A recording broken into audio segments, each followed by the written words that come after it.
할렐루야. 지난 한 주간도 평안히 잘 보내셨습니까?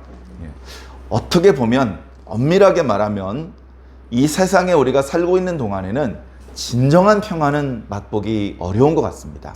진정한 평안.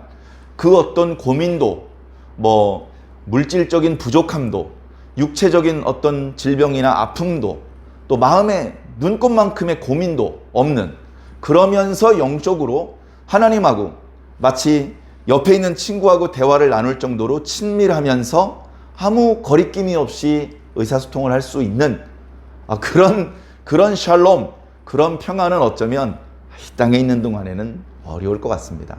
그러나 하나님께서 우리를 사랑하셔서 잠깐씩 마음의 평안을 주시고 기쁨도 주시고, 또 물질도 항상 넘치는 건 아니지만 또 물질을 필요한 만큼 채워주시기도 하고, 육체도 여기저기 아플 때가 많지만 어떤 날은 개운하게 치료가 되기도 하시며, 영적으로도 우리가 너무 답답한 게 많죠. 그러나 어떨 때는 하나님의 말씀이 내 귀에 또렷이 들리는 것 같고, 내가 하나님 앞에 기도한 것이 하나님 보좌에 짙고 상달되는 게 막 마음으로 느껴질 수 있는, 찬양을 부르면 하나님께서 곁에서 들으시고 기뻐하시는 듯한 그런 감동이 느껴질 때도 가끔은 있는 것 같습니다. 이게요, 이 좋은 것이 더 많았으면 좋겠는데, 좋은 것이 엄밀하게 말하면 더 많지는 않은 것 같습니다. 우리의 몸을 예를 들면, 우리의 몸이 조금도 불편 없이 개운하고 상쾌한 순간은 뭔가 어딘가 찌뿌둥하고 어딘가 좀 불편한 시간보다 훨씬 짧아요. 물질이 부족함 없이 넉넉하게 있네, 이런 순간은 내 인생 전체를 통틀어 봤을 때 너무나 짧은 순간일 뿐인 것 같습니다. 영적으로도 그렇고 우리 마음의 상태도 그렇죠. 그런데 정말 다행인 것은 그렇게 몸이 상쾌하고 마음이 평안하고 물질도 풍요롭고 또 영적으로도 하나님의 은혜를 진하게 받고, 이런 순간이 짧긴 하지만 그때의 감동이 워낙 크기 때문에 조금 어려운 순간을 지나갈 수 있는 힘이 되는 것 같아요. 사랑하는 성도 여러분, 하나님께서 복을 주실 때, 평안을 주실 때, 풍요와 건강과 감동을 주실 때 놓치지 말고 받읍시다. 우리에게 주어져 있는 하나님의 복을 받읍시다. 우리는 하나님의 복 없이는 못 살아요. 돈도 하나님께서 주시는 복입니다. 건강도 하나님께서 주시는 복입니다.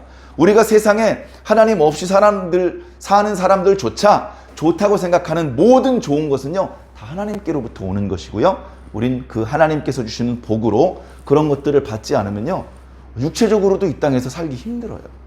사랑하는 성도 여러분, 모든 좋은 것은 하나님께로부터 온다는 것을 이해하시고, 부족한 것이 있고 아쉬운 것이 있을 때마다 엉뚱한 데를 긁지 마시고, 가려운데 자기 다리 안 긁고 옆에 있는 사람 다리 긁는 그런 우리가 속담도 있는데, 우리가 영적으로는 정확하게 나에게 필요한 것을 주실 수 있는 분에게, 다시 말해서 하늘의 하나님께 우리의 필요한 것들을 기도할 수 있는 그런 저와 여러분들이 된다면, 그 부족하고 아쉬운 상황이 너무 길어지기 전에 하나님께서 채워주시는 은혜를 체험하게 될 줄로 믿습니다. 오늘도 바로 그런 하나님의 은혜에 갈급한 마음으로 이렇게 성전에 오셨고, 피치 못하게 성전에 출석할 수 없는 성도들은 지금 영상으로 함께 하시는 줄로 믿습니다. 모든 성도들에게 동일한 하나님의 복이 임하기를 주님 이름으로 간절히 축원합니다. 자, 이 하나님의 은혜와 복은요, 오늘 이제 2021년이죠. 이렇게 현재를 살고 있는 오늘 우리들에게만 필요한 것이 아니고요, 저 예전에 아담 때부터, 저 구약의 아주 고대로부터, 그야말로 태초로부터 오늘 우리들에게까지 다 동일한 거예요. 하나님의 은혜가 필요 없었던 시절이 한순간도 없는 것이죠. 자, 그런 관점에서 오늘 우리가 함께 읽은 말씀을 살펴보면 좋겠습니다. 입다라는 사사의 이름은요, 꽤 유명하더라고요. 성경에 여기저기 많이 나타나지는 않아요. 그런데 사사기에 그래도 10장과 11장, 12장에 걸쳐서 나타나요. 사사기가 그렇게 길지 않은 것을 생각하면 3장이나 입다에 관련된 말씀이 있다는 것은 입다에 대해서 꽤 많은 그런 이야기가 전달되는 것이긴 하지만, 성경 전체로 봐서는 그렇게 유명한 사람이 아닐 것 같아요. 유명한 건 다윗이 유명하고 모세가 유명하고, 그렇죠? 바울이 유명하고, 그런데도 불구하고 교회를 그래도 조금 다녔던 분은 입다에 대해서 잘 알고, 저도 어렸을 때부터 입다 장군 그런 이야기를 많이 들었던 것 같습니다. 자, 우리가 원래 가지고 있던 어떤 선입견, 나도 그것 좀 알아, 나도 조금은 알고 있어, 이런 이미 알고 있는 것들을 다 내려놓고 하나님의 말씀을 들을 때는 역시 백지 상태에서 듣는 것이 유익될 줄로 믿습니다. 자, 오늘 말씀을 좀 더 잘 이해하기 위해서 사사기 전체에 대한 말씀을 한번 정리해 보도록 하겠습니다. 사사기는 1장부터 21장까지 있습니다. 1장부터. 자, 그 중에서 1장과 2장은요, 서론에 해당됩니다. 서론. 사사 시대가 어떤 분위기인지, 그 서론, 다시 말해서 여호수아는 죽었고 아직도 쫓아내지 못한 가나안 사람들을 쫓아내기 위해서 남아있는 백성들끼리 전투를 조금 더 해야 되는데, 남아있는 백성이 잘 이렇게 이스라엘 백성들이 확실히 압도하지 못하는 그런 불안정한 분위기였고, 그 불안정한 분위기에 하나님께 기도하고 하나님께 능력을 받아서 어떻게든 여호수아가 하려고 했던 그 가나안 땅에 아직도 남아있는 가나안 족속들을 완전히 물리치는 작업을 했어야 했는데 그것을 하지 못하고, 결국 남아있는 가나안 사람들에게 하나님께서 가증하게 여기시는 가나안의 잘못된 문화에 영향을 받아서 거꾸로 그 가나안 사람들에게 여호와의 신앙을 전수해 주는 것이 아니라 하나님을 잊어버리고 가나안 사람들의 우상 숭배의 문화를 전수받게 되는, 거룩함을 잃어버리고 더러워져 버리는 그런 슬픈 배경에 대한 이야기가 나타납니다. 그러면서 3장부터 16장까지가 이제 사사기의 본론에 해당되는 내용인데요. 12명의 사사가 소개가 되고 있습니다. 그 중에 6명은 조금 자세하게 사사의 활동이 기록되어 있고, 또 다른 6명은 자세한 기록이 없고 이름만 소개되는 정도예요. 그래서 학자들은 그런 분들을 그냥 소사사 이렇게 표현을 하더라고요. 그래서 저희도 아무래도 좀 더 많은 지면을 차지해서 자세하게 그때 있었던 일을 소개해 주고 있는 사사들을 중심으로 은혜를 나누고 교훈을 받을 수밖에 없습니다. 그래서 3장부터 이렇게 쭉 살펴보면 3장의 이제 끄트머리에 이제 온니엘이 나오고요. 온니엘. 그 다음에 에훗. 조금 그래도 그 사사가 있었던 시대라든가 활동에 대해서 조금 자세히 설명되고 있는 사사들 6명만을 한번 소개해 보겠습니다. 3장에 온니엘과 에훗의 이야기가 나오고요. 4장과 5장은 드보라의 이야기가 나옵니다. 그리고서 이제 얼마 전까지 우리가 묵상했던 것처럼 6, 7, 8, 9장까지는 기드온에 대한 말씀이 나오죠. 특히 8장에 기드온이 죽고 9장은 아비멜렉. 아비멜렉은 기드온이 이제 아들을 70명이나 낳았어요. 아내를 많이 두었고 아들을 70명이나 낳았죠. 그래서 기드온이 미디안 사람들을 격파시킬 때까지는 그래도 하나님의 성령에 충만해서 사사다운 면모를 유지하고 있었는데 거기서 선을 넘어버렸죠. 브레이크가 고장났다는 표현을 드렸던 기억이 납니다. 선을 넘어버리는 과정에서 이제 정말 신실하고 하나님의 말씀에만 순종하는 그런 사사의 모습에서 조금씩 벗어나는 것이죠. 그래서 외적들은 쳐들어오지 않습니다. 40년 동안이나 이스라엘 땅은 평온했습니다. 그런데 그 40년 동안 기드온은 많은 아내를 두었고 아들을 70명이나 낳았습니다. 그리고 정실 부인이라고 분류될 수 있는 사람들에게서 낳은 아들 70명 이외에도 첩을 통해서 아들을 낳았는데 이 아비멜렉이라는 사람은 첩의 아들입니다. 그러니까 어쩌면 다른 70명의 아들들에게는 약간 좀 차별을 받았고 서러움을 당했는지 모릅니다. 그런데 이 아비멜렉이 잘못된 어떤 욕심이 생겨서 자기 아버지의 70 아들을 다 죽이고 스스로 왕이 됩니다. 하나님께서 기뻐하시는 모양이 아니었죠. 그래서 하나님께서 결국은 아비멜렉을 심판하시고 아비멜렉을 도와주었던 세켐 사람들도 심판하시는 이야기로 9장이 마무리가 되죠. 자, 그 다음에 10장, 11장, 12장 방금 전에 말씀드렸던 것처럼 입다라고 하는 사사의 이야기가 나타나고 있고요. 13, 14, 15, 16까지 마지막 소개되고 있는 사사기에서 사사, 삼손의 이야기가 나타납니다. 이렇게 조금 자세히 이름이 기록되어 있는 6명의 사사들이 이런 식으로 이제 기록이 되죠. 그 다음에 이제 17장부터 21장까지는 이제 사사도 없어요. 이스라엘의 사사도 등장도 안 해. 그냥 이스라엘이 계속해서 죄악으로 치닫는 그런 슬픈 이야기, 이제 이런 슬픈 모습들이 사사기의 결론에 해당되는 말씀입니다.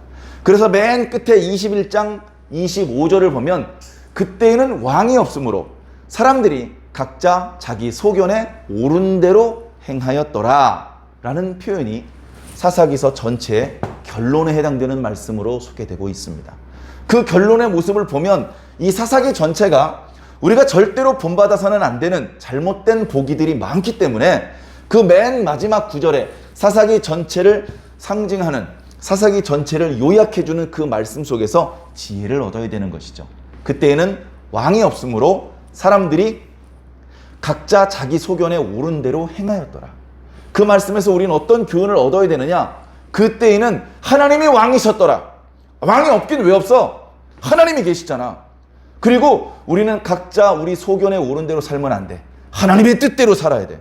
그래서 우리 교회 표어가 아버지의 뜻대로 행하는 자입니다. 예. 거기서 벗어나면 안 되는 것이죠. 아담 때로부터 오늘 우리들 때까지 다 마찬가지입니다. 하나님의 뜻을 벗어나고 하나님께서 정해놓으신 길, 하나님께서 그어놓으신 선, 그걸 넘어가는 순간 모든 불행이 시작되는 것입니다.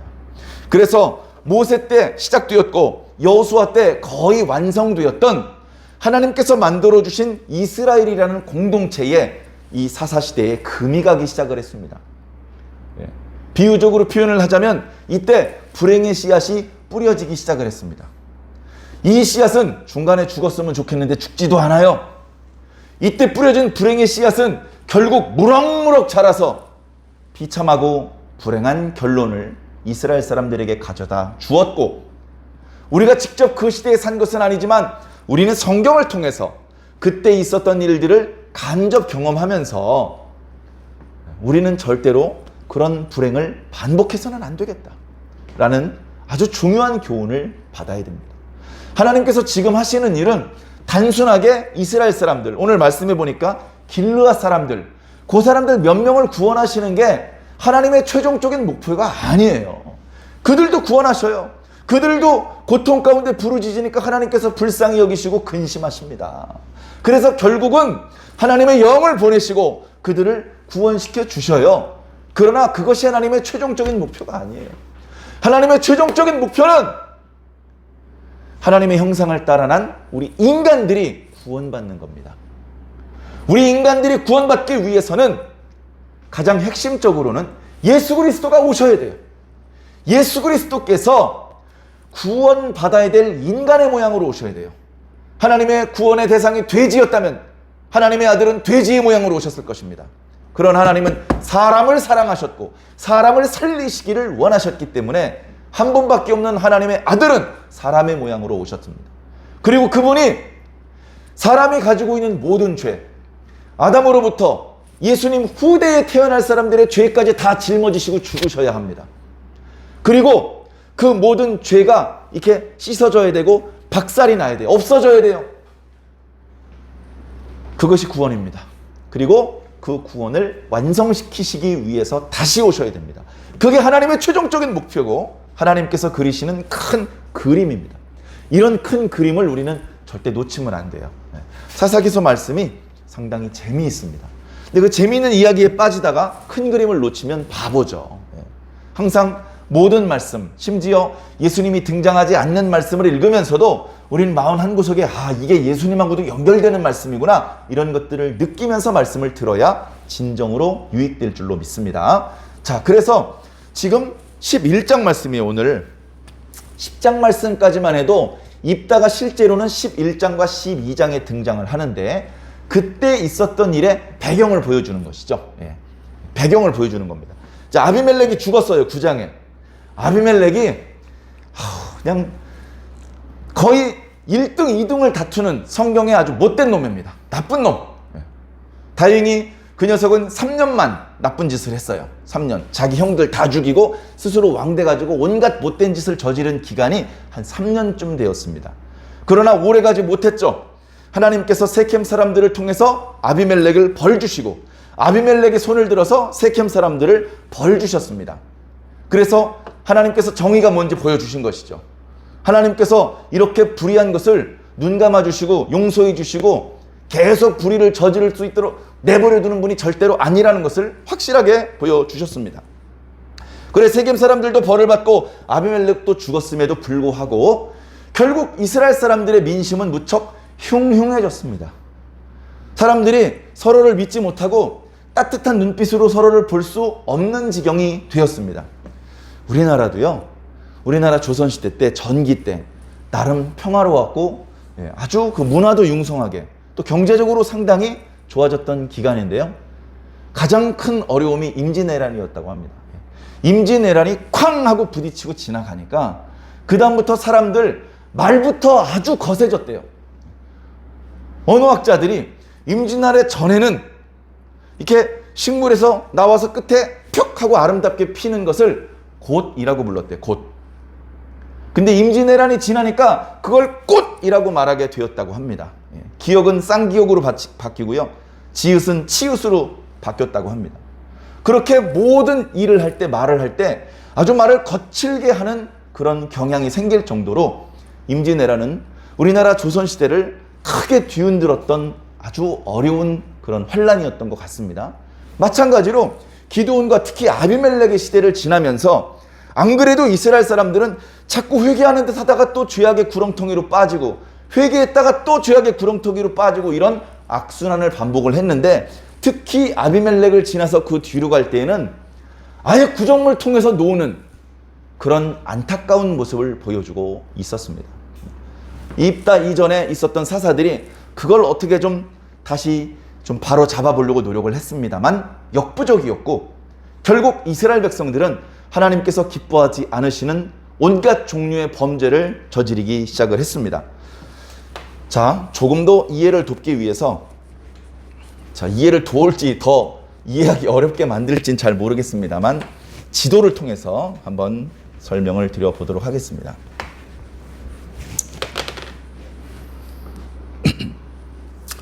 자, 지중해가 있는 해안선이 이렇게 있고요.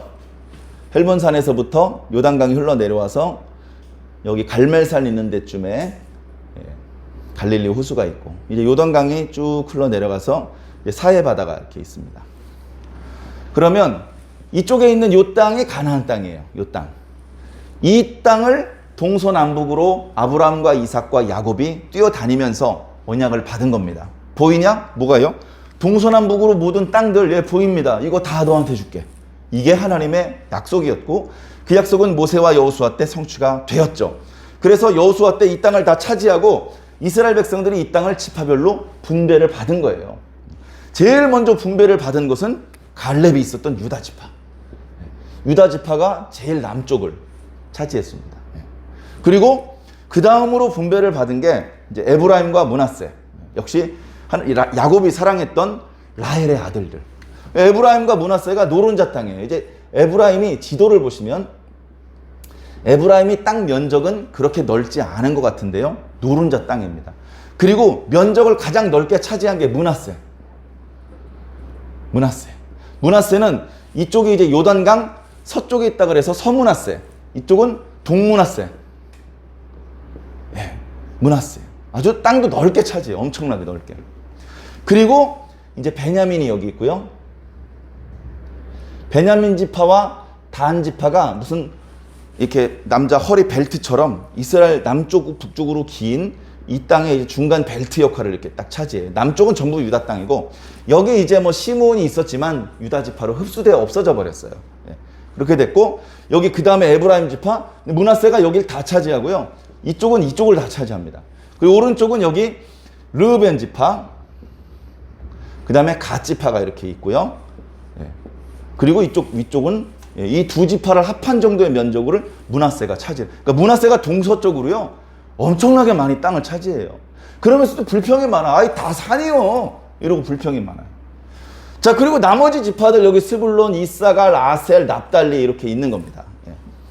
이렇게 이제 이스라엘 12지파가 이제 여호수아 때 또 모세 때 땅을 이제 분배를 받아서 살고 있는데요.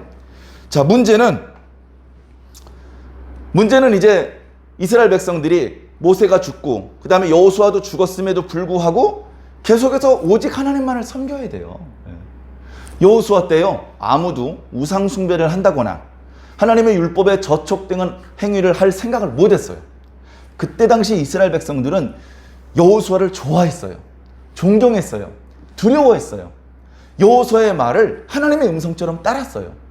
그런데 여호수아는 아주 그 폭군이 되는 게 아니라 겸손하게 남들과 똑같은 시골 할아버지로 그냥 늙어갔어요. 그러다가 여호수아가 이제 자기의 생명이 얼마 남지 않았다는 것을 느끼고 이스라엘 백성들을 전부 세겜성으로 불렀어요. 그게 여호수아 24장에 나와요. 고별 설교를 하는 거야. 며칠 있으면 죽을 것 같은데 하면서 백성들한테 얘기를 하는 겁니다. 백성들이 빠짐없이 다 모인 건 아니겠죠. 각 지역에 도둑들도 막아야 되고 양떼들 도망가지 않게 또 돌봐야 되고, 그러나 각 지역에 있는 중요한 족장들과 장로들, 어른들 다 모였겠죠. 거기서 고별 설교를 합니다. 그 여호수아를 아주 좋아했던 사람들 중에는 울면서 여호수아의 고별 설교를 들어요. 근데 여호수아가 하는 말이 뭡니까? 여러분 제가 죽으면 하나님을 버리고 이방 사람들 섬기시겠습니까? 여러분 제가 죽으면 하나님이고 뭐고 다 잊어버리고 저 가나안 사람들이랑 똑같이 사시겠습니까? 이렇게 물어보는데 백성들이 막 웁니다. 그러면서 백성들이 한 대답이 오늘 예배 시작할 때 묵도 말씀으로 읽어드렸던 말씀입니다. 아니요, 우리는 오직 여호와만 섬길 겁니다. 우리를 애굽에서 구원시켜 주시고 이 넓은 땅을 우리 민족에게 주신 분은 다름이 아니고 여호와 하나님이십니다. 그분은 여호수아 당신의 하나님일 뿐 아니고 우리 모두의 하나님이십니다. 우리는 오직 그분만 섬길 겁니다.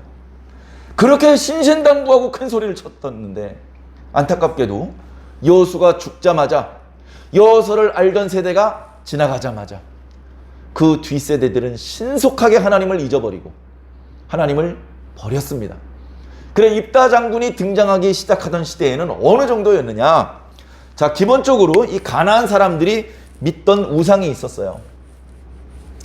자, 기본적으로 바알이 있었습니다. 바알은요 남자 신이야. 옛날 그 우상들은요 남자 신이 있고 여자 신이 있어요. 그러니까 우상 숭배하는 그 종교 의식 자체가 음란해질 수밖에 없는 거예요. 저 여자 신이 아스타롯입니다. 그 기드온 때 이런 짓거리를 하고 있었던 거예요. 그러니까 하나님께서 기드온을 사사로 세우실 때 말하잖아요. 네 아버지가 이 바알의 이 제단을 관리하는 사람이잖아. 너 가서 바알의 제단을 네가 헐어버려. 그리고 그 앞에 아스타롯 그 여자가 아주 섹시하게 나무로 조각이 돼가지고 이 바알 우상 앞에 딱 서 있어요. 그 도끼로 찍어버려. 그렇게 하라고 하나님께서 명령을 내리셨잖아요. 그러니까 이 바알과 아스타롯이 대표적으로 이 가나안 사람들이 본래 섬기고 있던 우상들이었습니다. 이것만 섬겨도 하나님께서 진노하셔서 미디안 사람들 몰고 오셔서 엄청나게 고통스럽게 하셨는데 기드온과 아비멜렉의 시대가 지나가니까 이제 사람들이 그걸로 부족합니다. 여기 시돈이 있는데요. 시돈의 신을 수입해 옵니다. 여기 아람이 있는데요. 아람의 신을 수입해 옵니다. 여기 암몬이 있습니다. 암몬의 신을 수입해 옵니다. 여기 모압이 있습니다. 모압의 신을 수입해 옵니다. 여기 블레셋이 있습니다. 블레셋의 신을 수입해 옵니다. 야, 너희들에게 우상이 없어서 외부에 있는 우상까지 끌어들이냐? 그러면서 전에 바알만 섬길 때는 바알도 섬기고 하나님도 섬겼어요. 양다리를 걸친 것이죠. 어려운 표현으로는 종교 혼합주의를 펼친 것입니다. 하나님께서 아주 싫어하시는 거예요. 하나님은 이 종자가 섞이는 걸 그렇게 좋아하지 않으셔요. 그래서 옷을 직조를 할 때도 이 재료가 다른 씨를 같이 쓰지 말아라. 땅에다 씨를 뿌릴 때도 종자가 다른 걸 섞어서 뿌리지 말아라. 여긴 콩밭, 여긴 팥밭 이렇게 해야지 막 섞어서 뿌리는 것을 하나님께서 율법으로 금지시킬 정도였습니다. 하물며 영적으로 오직 하나님만을 섬겼어야 될 이스라엘이 하나님 섬기지. 근데 바알도 섬겨야 돼. 농사 지을 땐 역시 바알이야. 이러고 있는 겁니다. 그렇게 범죄할 때에 하나님께서 그들을 향하여 진노하시고 심판을 베푸셨는데 지금은 어떻습니까? 바알, 아스타롯, 아람 신들, 시돈 신들, 암몬 신들, 모압 신들, 블레셋 신들 7 우상을 섬기고 있어요. 7 우상을. 그러다 보니까 전에는 양다리에도 걸쳤는데 이제는 여호와 이름을 아주 빼버렸어. 여기 뭐 하는 데입니까? 여호와 하나님께 기도하는 사람들이 모여서 기도하는 기도처입니다. 부셔버려! 지금 이 우상들 세워놓을 공간이 없는데 말이야. 다 부셔버려. 해서 하나님을 완전히 지워버리고 온 이스라엘 땅에 우상 숭배 문화가 판을 치게 된 겁니다. 하나님께서 어지간하면 나 진노했다 이런 말씀 잘 안 하시는데 이 대목에선 하나님께서 진노하셨다는 표현을 드디어 쓰고 계십니다. 하나님께서 진노하셨다고 말씀하시면 엄청 진노하신 겁니다. 하나님께서 조금 진노하시다가 그냥 그 진노가 사라지도록 우리가 재빨리 회개해야 되고 너무 멀리 선을 넘어가지 않아야 됩니다. 근데 이때는요 끝없이 선을 넘어갔어요. 끝없이. 하나님께서 크게 진노하셔서요 어떻게 하셨느냐. 자, 이번 파란색으로 표현할까요?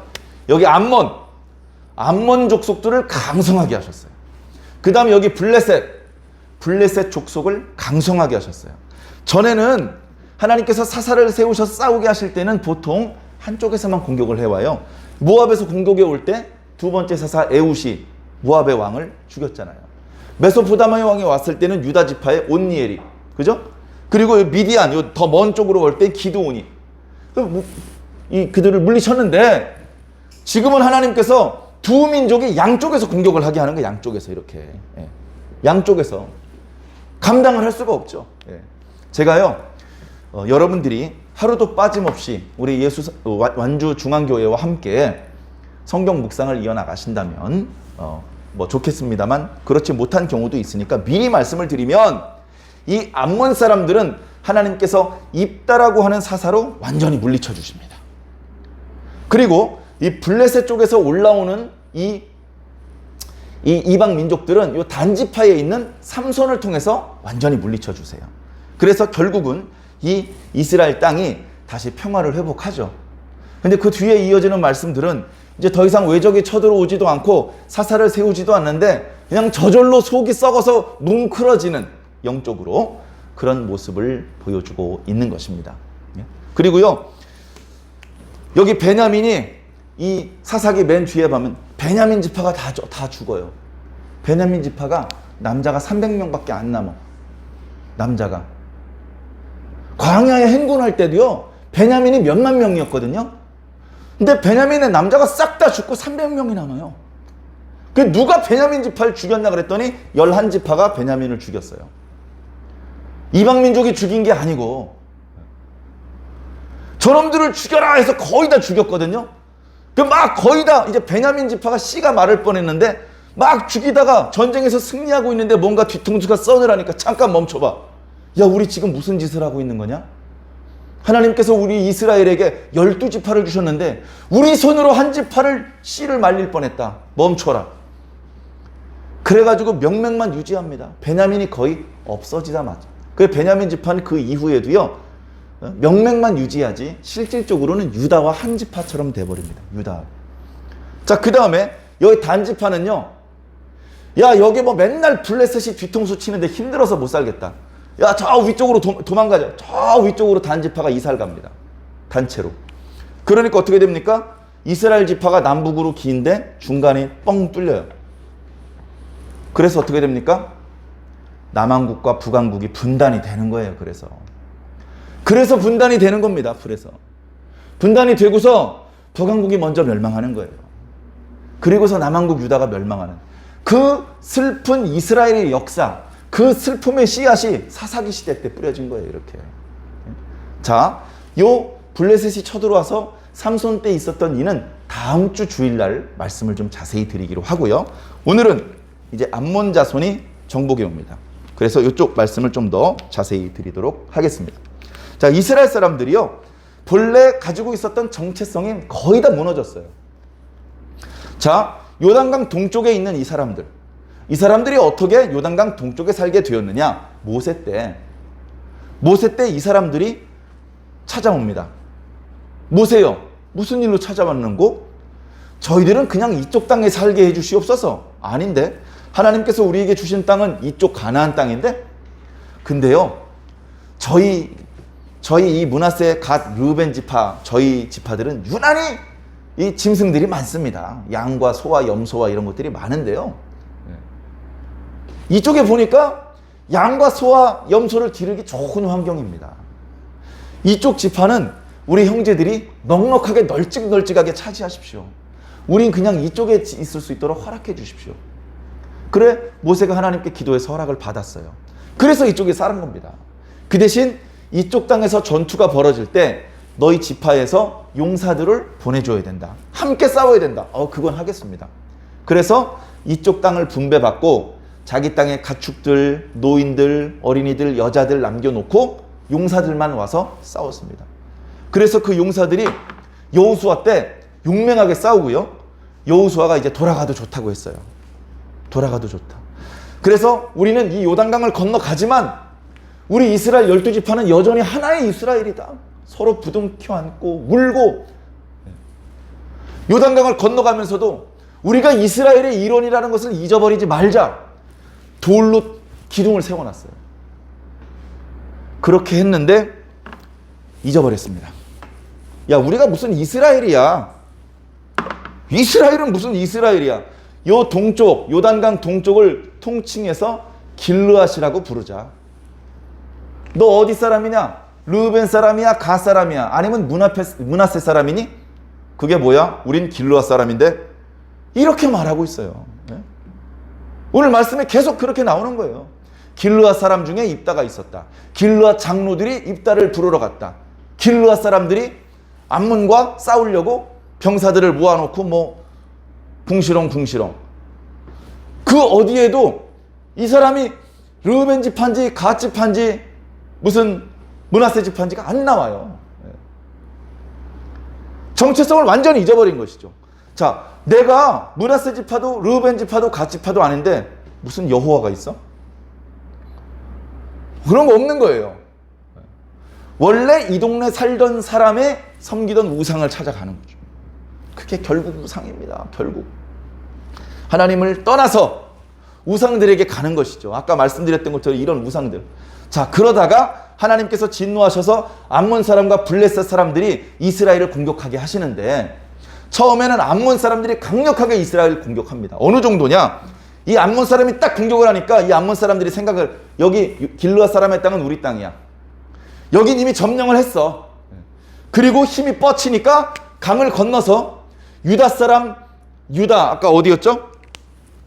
자, 여기가 유다 땅, 여기가 베냐민, 여기가 에브라임 땅이라고 그랬죠? 여기를 공격합니다. 여기를. 공격하는데 유다하고 에브라임이 못 막아요. 암몬 사람이 여길 다 먹고 여기까지 공격하는데 못 이겨.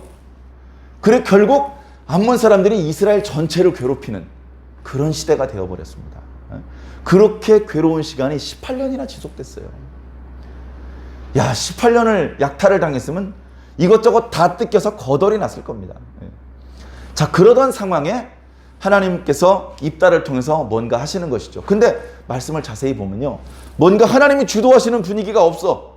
하나님께서 백성의 기도를 들어보시고, 안 되겠다, 도와줘야 되겠네. 입다에게 하나님께서 사자를 보내시고 성령 확 부어주시고 이런 게 아니요. 그런 게 아니야. 그래, 말씀을 10장 앞부분을 좀 보면 어떤 말씀이 나오냐면, 이 길르앗 장로들이 뒤늦게 후회를 합니다. 야, 우리가 이렇게까지 어려움을 당한 적이 없었지 않느냐. 이런 정도로 어려움이 임했다는 것은 신이 노여했기 때문이다. 어떤 문제가 있느냐? 야, 우리가 원래 여호와 하나님을 섬겼어야 됐는데 하나님을 버리고 온갖 주변 나라들의 우상을 끌어들이지 않았느냐. 그래, 우리가 우상 숭배하느라고 여호와 하나님께 범죄했고, 그래서 지금 이런 고통스러운 나날이 이어지고 있는 것이다. 그럼 어떻게 해야 되겠느냐? 회개해야지. 다시 하나님께 기도해서 하나님께서 도와주셔야 이 문제가 해결된다. 나름 지혜롭습니다. 역시 나이가 드신 어른들은요, 뭐 대학교에서 학위를 받지 않으셨더라도 그 어르신 한 분 한 분이 거대한 도서관이에요. 삶의 경험이 지혜로 똘똘 뭉쳐있는 어르신들입니다. 우리 주변의 어르신들 무시하지 말고 존중해 주시고 그분들의 말씀을 경청해 주시기를 부탁드립니다. 손해볼 일은 없을 겁니다. 자, 그래 그분들이 야, 우리 자존심 세울 것 없이 하나님 앞에 무릎을 꿇자. 그리고 하나님 앞에 무릎 꿇어서 기도합니다. 기도의 내용을 보니까 하나님, 우리가 암몬 때문에 고통스럽습니다. 우리를 구원하여 주시옵소서. 보니까 우리가 하나님 앞에 범죄를 했습니다. 우리가 각종 우상을 섬기고 말았습니다. 그러니까 자기가 뭘 잘못했는지도 알아요. 대단한 거죠. 문제는 거기에 대하여 하나님께서 이런 답변을 주셨다는 것입니다. 내가 너희를 애굽 땅에서 구원해내서 여기까지 오게 하지 않았느냐. 여기 있는 이 가나안 땅에 살고 있던 사람들을 내가 다 쫓아내주지 않았느냐. 그런데 그렇게 너희들에게 은혜를 베푼 나를 너희는 잊어버리고 온갖 종류의 우상들을 끌어들였도다. 그렇기 때문에 이제 나는 다시는 너희를 구원하지 않을 것이다. 너희 뭐 아쉬운 거 있니? 너 좀 아쉬운 거 많구나. 그러면 너희들이 최근에 도입한 그 신들에게 부르짖어라. 그렇게 말씀하셨습니다. 낙심천만이죠. 야, 하나님밖에는 이 문제를 해결할 분이 없어라고 하나님께 갔는데 하나님이 싫어. 나 너희들 도와주기 싫어. 너희들 나 말고도 다른 신들 많다며 그 신들한테 도와달라고 해. 이렇게 말씀하시는 거예요. 그러니 이 사람들이 조금 전에 무릎 꿇었을 때보다 몸을 더 납작하게 숙이고서 아이고 하나님, 우리가 하나님 앞에 할 말이 없습니다. 하나님에게 이렇게 해달라 저렇게 해달라 부탁드릴 면목이 없습니다. 하나님 눈에 보이는 대로 선하게 행하시옵소서. 그런데 우리를 한 번만 더 불쌍히 여겨주시옵소서. 뭐 그렇게 기도를 마무리하고 나와가지고는 자기들이 최근에 만든 돈을 많이 들여서 쌓았던 우상의 제단들을 스스로 헐어버렸습니다. 스스로 우상 숭배를 하던 짓거리를 못하게 그걸 무너뜨려 버렸습니다. 이스라엘 사람 전체가 그런 건 아닌 것 같아요. 여기 많이 두드려 맞는 요 길르앗 지방에 있는 사람들 중에서 전부 다도 아니고 몇몇 사람들이. 그러니까 하나님 앞에 최소한의 성의를 보여드린 것이죠. 말로만 회개한 것이 아니고 나름대로 회개에 합당한 열매를 맺으려고 나름대로 몸부림친 것이죠. 하나님께서 그걸 다 보셨습니다. 그들이 고통스러워하면서 계속해서 부르짖자 하나님께서 나 너 안 도와줄 거야 라고는 하셨지만 그들을 불쌍히 여기시고 그들의 모양을 보시면서 근심하셨어요. 자, 그것이 입다가 등장하기 전에 배경으로 성경은 소개해주고 있습니다. 자, 이제 입다 이야기를 좀 해볼까요? 오늘 예배 다 끝날 시간에 입다가 등장하네요. 큰일 났습니다. 자, 입다는요 서자 출신이에요. 기생의 소생이라고 표현했는데요. 기생, 쉽게 말하면 몸 파는 여자, 몸 파는 여자. 그런 데서 이제 아들이 낳다 보니까 본처의 소생들이 차별을 하는 것이죠. 차별을 하는 겁니다. 첩도 아니고 지나가다 얻어 걸려가지고 어떻게 애기 한 명 낳는데 너 일로 와봐. 너 우리 아버지의 재산을 함께 상속받을 생각하지 마. 네 몫은 없어. 그래가지고 아주 마음에 상처를 주고 쫓아버립니다. 쫓아버려. 그래 길르앗보다 더 척박한 동쪽 돕 땅으로 갔다고 그랬는데요. 이게 참 아이러니하죠. 돕이라는 말이 뭐냐면요, 좋다는 말입니다. 좋은 땅으로 갔어요. 좋긴 뭐가 좋습니까? 거기가 이쪽이 더 좋은 땅이었으면 하나님께서 이 땅을 이스라엘 백성 주셨겠죠. 이쪽은 요 요단강에서 벗어날수록 비도 별로 안 오고요. 사막입니다. 사막. 아수르와 바벨론이 쳐들어와도요, 이쪽으로는 안 쳐들어와요. 사막을 지나가는 게 힘들어요. 이 위쪽으로 내려요. 위쪽으로. 티그리스, 유프라테스 그리고 요단강이 있는 길로 오지 이 사막과 산지를 통해서 넘어오지는 않아요. 그런 데로 쫓겨난 겁니다. 근데 이 입다라는 사람이 젊었을 때부터 용맹했고 기골이 장대했고 거기다가 리더십까지 있었는지 돕 땅으로 가자 이 건달들이 꼬이기 시작했어요.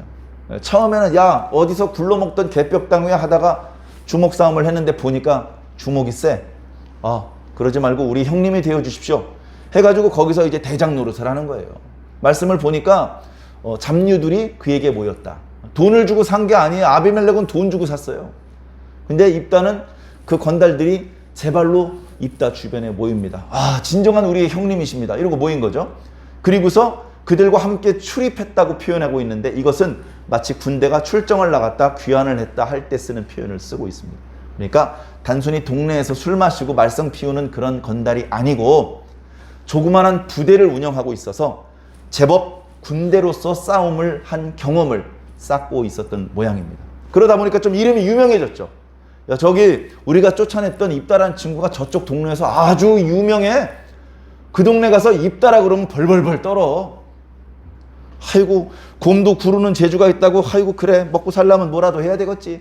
여전히 입다를 욕했다가 암몬이라고 하는 강적이 쳐들어오니까 그 암몬을 길르앗 스스로 막아낼 수 있는 이 힘이 없었어요. 말씀을 보면은 어떻게 좀 막아보려고 병사들이 모였는데 진도 지휘하는 사람이 없는 거예요. 야, 누가 앞장서서 이 싸움을 싸워줄고, 만약에 앞장서서 이 싸움을 싸워주는 사람이 있다면 그 사람은 길르앗의 머리가 될 것이다. 길르앗 전체를 다스리는 지도자, 통치자가 될 것이다. 이런 표현을 쓰고 있는 것이죠. 자, 그런 상황에 이제 길르앗의 장로들이 아무래도 입다라는 사람의 도움을 청하자. 입다가 보니까 능력이 있어 보이고, 그 다음에 입다는 어쨌든 우리 길르앗의 피가 흐르지 않나. 입다에게 적당하게 뭐 이렇게 장관짜리 하나 내어준다고 하면 얼씨구나 와서 우리를 도와줄 거야. 일단 위기를 피하고 보자고. 뭐 이렇게 된 거겠죠. 그래서 뭐가 벌어졌느냐? 협상이 벌어졌습니다. 길르앗 장로들과 입다 사이에 협상이 벌어졌습니다. 근데 문제는 뭐죠? 입다가 협상의 달인이라는 걸 몰랐어요. 입다가 협상의 달인이야. 얘기를 합니다. 처음엔 좀 거만한 태도로. 이보게, 자네에게 우리가 기회를 주겠네. 우리가 마침 암몬이랑 싸울 일이 있는데 자네 와서 공을 좀 세우게. 그러면 자네에게 장관짜리 하나를 주겠네. 이렇게 약간 거만하게 얘기를 합니다. 입다가 대번에 거절합니다. 아니, 아저씨, 우리 형제들이 저를 쫓아낼 때 아저씨 그냥 내버려 두셨잖아요. 우리 형들 말리지 않고. 그래서 쫓겨났잖아요. 저 쫓겨날 때는 아무 말씀 안 하시더니 이제 조금 아쉬워지니까 저를 부르십니까? 아, 저 안 갑니다. 입다가 아는 거예요. 아쉬운 건 입다가 아니라 길르앗 사람들이야. 길르앗 사람들이 아이쿠, 이거 어떡하지? 어떻게든 이 입다를 설득해서 데려오라고 하셨는데, 그래가지고 조금 전엔 장관짜리를 준다 그랬다가 이번에는 이 길르앗 사람의 머리가 된다, 통치자가 될 것이라고 얘기를 합니다. 그러지 말게. 우리 암몬 사람이 이러면 싸워서 꼭 이겨야 되거든. 이기기만 하면 자넨 장관이 아니라 우리 길르앗 사람의 통치자가 될 걸세. 그러니까 이렇게 고개를 행 하고 돌렸던 입다가 고개를 돌립니다. 정말이죠. 지금 말씀하셨죠. 이번 전투에서 정말로 이기면 저 머리가 되는 겁니다. 아, 그렇고 말고 하나님께서 자네와 나 사이에 증인일세. 당신이 말한 대로 해주겠네. 이렇게 된 거죠. 참, 조금 하나님을 내팽겨치고 이 우상들을 섬기던 사람들이 아쉬우니까 저 입다라고 하는 사람을 어떻게든 데리고 와서 이 전쟁에서 이겨야 되니까 하나님의 이름을 들먹거리는 모습이 조금 보기가 안 좋습니다. 우리도요, 이렇게 지내다가 나 하나님의 이름으로 맹세해, 이런 말 잘 안 하잖아요. 그런 말을 누가 하냐면요, 하나님을 잘 모르는 사람이 그런 얘기 하는 겁니다. 하나님을 두려워하지도 않는 사람, 이런 사람들, 하나님을 뭐 그렇게 대단히 어렵게 생각하지 않는 사람이 나 하늘에 두고 맹세해, 나 하나님의 이름으로 맹세해, 이렇게 얘기를 하는 거예요. 정말 하나님을 경외하는 사람은요, 어떻게 하나님의 이름으로 맹세해요? 두렵게. 예? 그럴 수 없는 것이죠. 그런데 이때 입다와 길르앗 장로들이 말하는 걸 들어보면 하나님을 그렇게 경외하는 것 같지가 않아요. 예? 그래, 입다가 옵니다. 미스바로 갑니다. 미스바가 이제 이쪽에도 있는데 이쪽에도 있어요. 이쪽에 있는 미스바로 갔어요. 그래서 사람들이 다 모여있는 데서 하나님의 이름으로 말합니다. 이건 뭐냐면 정말로 무릎 꿇고 하나님께 기도했다, 이런 의미는 아니고요. 주변에 많은 길르앗 사람들을 증인으로 있는 상황에서 저 길르앗 장로가 했던 말을 얘기를 하는 거예요. 공개적으로. 하나님, 이 길르앗 장로님들이 저에게 오셔서 이번 싸움에서 승리하면 저를 길르앗 전체의 머리가 된다고 하셨습니다. 하나님 도와주십시오. 이렇게 하면 주변에 그걸 듣고 있는 모든 길르앗 사람들이 지금 우리 길르앗 장로님들하고 저 입다란 사람 사이에 저런 약속을 맺었구나. 이런 걸 이제 다 공개가 되는 것이죠. 그렇게 공개적으로 얘기를 해야 나중에 전쟁에서 승리를 하고 돌아왔을 때에 우리가 언제 그랬나? 이런 말을 못하게 되는 것이죠. 입다가 협상의 달인이란 말이죠. 자, 오늘 말씀은 여기서 끝나지만 입다는 여기서 끝나지 않습니다. 병사를 몰고 암몬과 싸우러 가는데요. 그냥 꽝 싸우는 게 아니고요. 사신을 보내요. 사신. 그래서 암몬 왕이시여 왜 군대를 몰고 여기 오셨습니까? 암몬 왕이 얘기를 합니다. 아니 너희들이 우리 땅을 침범했기 때문이야. 아닌데요. 우린 암몬 왕의 땅을 침범한 적이 없는데요. 무슨 소리야? 여기까지 내려와서 살고 있잖아. 그건 임금님께서 잘 모르셔서 하는 말씀인데요. 이 땅은 지난 300년간 우리 이스라엘의 땅이었습니다. 300년 전에 모세라는 분이 이 땅에 살고 있던 사람들을 격파하고 우리가 300년 동안 이 땅에 잘 살고 있었습니다. 암몬 왕이시여 왜 갑자기 나타나서 이 땅이 당신 땅이라고 주장을 펼치시는 겁니까? 말로는 협상과 거래의 달인인 입다를 이길 수가 없어요. 그래 암몬 왕이 그렇구만. 이렇게 했다가는 꼼짝없이 싸워보지도 못하고 땅을 양보하고 돌아가게 생겼으니까 집어치라고 시끄러워 한판 붙어보자고 이렇게 싸움이 붙은 겁니다. 하나님께서 길르앗 장로와 또 입다가 이야기할 때부터 모든 것을 다 보고 계셨지만 그 과정은 하나님의 방법은 아니었습니다. 하나님께서 그렇게 기분 좋아하시는 것 같지는 않습니다. 그런데 하나님께서 말리지도 않으시고 도와주지도 않으시고 그냥 가만히 계셨습니다. 그러다가 싸우게 되는 순간에 하나님께서 입다에게 성령을 한량없이 부어주십니다. 성령 받으면요 공부도 잘하게 되고요 싸움도 잘하게 되는 겁니다. 훨씬 숫자가 부족했고 전략적으로 불리한 위치에 서 있었지만 이기는 거예요. 입다의 병사들은 하나도 안 다쳐요. 암몬 사람들만 다 죽어나가는 겁니다. 근데 안타까운 것은 입다가 자신을 데리러 왔던 길르앗 장로들하고 협상을 하고 자신과 싸우게 될 이 암몬의 왕하고도 협상을 한 것까지는 그렇다 치는 하나님하고 협상을 합니다. 하나님 이번 싸움에서 이기게 해주시옵소서. 이기게 해주시면 제가 돌아올 때 저희 집 가족 중에 제일 먼저 뛰어나와서 저를 반겨주는 사람을 하나님께 번제로 바치겠습니다. 그거 안 해도 이길 수 있는데 습관적으로 이제는 하나님하고도 거래를 하려고 합니다. 그 결과 어떻게 됐죠? 아들도 없고 딸만 하나 있었는데 그 딸이 소고를 치면서 뛰어나옵니다. 전쟁에서 승리해서 내가 이제 길르앗의 머리다 이러고 왔는데 자기 딸이 뛰어나오는 것을 보고 옷을 찢습니다.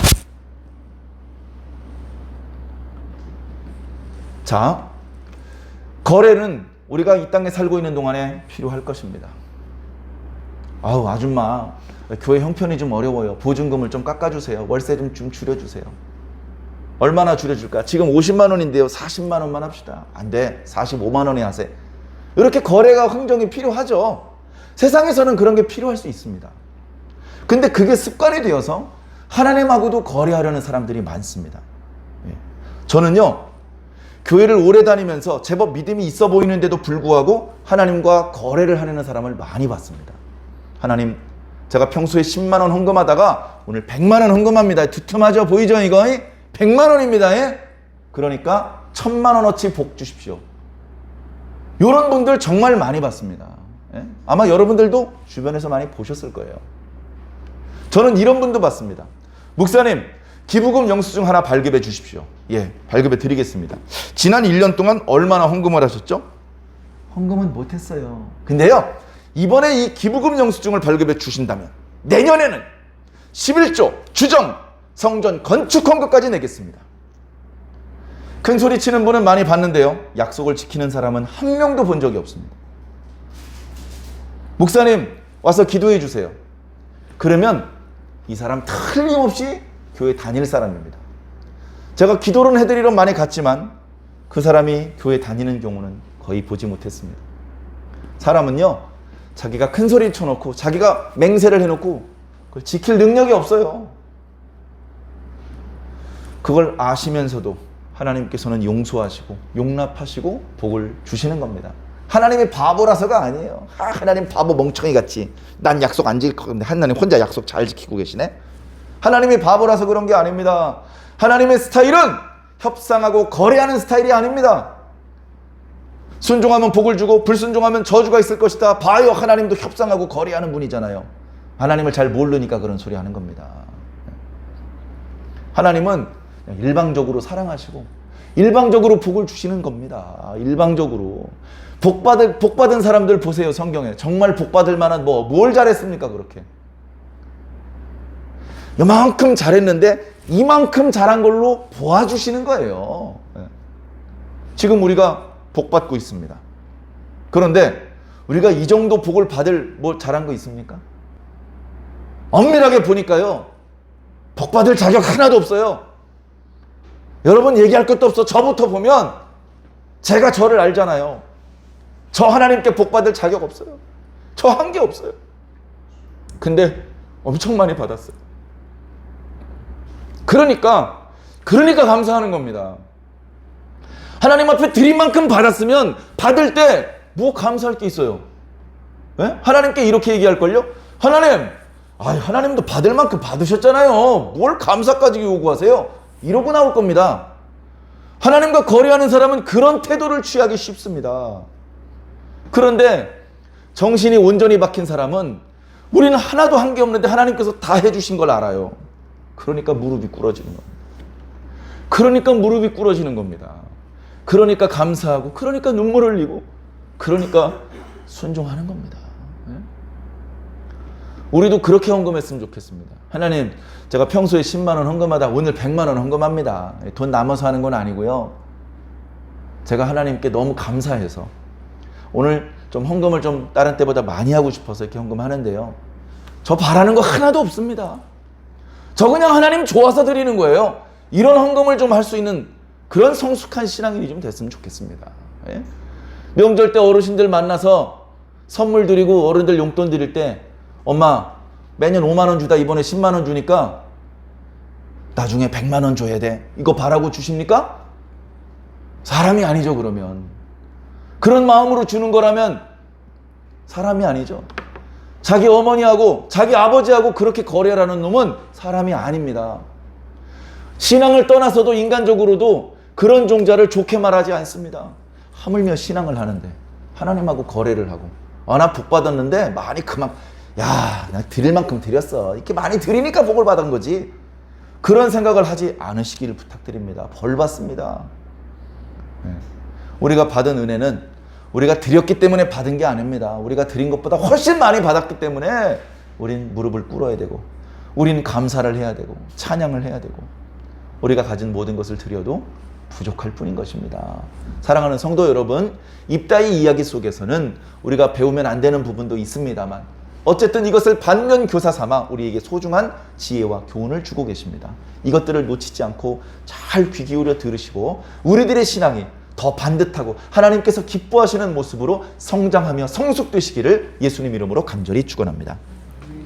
기도하겠습니다. 고마우신 아버지 하나님, 입다의 이야기를 통해서 우리에게 또 새로운 지혜와 교훈을 주시기 원하시는 하나님 감사합니다. 늘 겸손하여서 하나님께서 말씀하실 때 경청하게 하여 주시옵시고 또 입다의 이야기를 통해서 우리가 깨달아야 될 모든 것들을 깨닫게 하여 주시옵소서. 세상을 살면서는 거래도 필요하고 협상도 필요하겠지만 그러나 우리가 하나님을 섬기는 과정에 있어서는 무조건 사랑하게 하여 주시고 무조건 순종하게 하여 주시옵소서. 하나님께 드릴 때 일부를 드리지 않고 전부 다 드리기를 원합니다. 하나님을 섬길 때 한동안 섬기는 것이 아니고 영원히 섬기는 자가 되기를 원합니다. 살아있는 동안에 주님을 기쁘시게 하다가 이 다음 세상에서도 영원히 주를 찬양할 수 있는 우리 완주중앙교회 성도들이 될 수 있도록 주여 인도하여 주시옵소서. 감사하며 살아계신 예수 그리스도의 이름으로 믿고 기도하옵나이다. 아멘.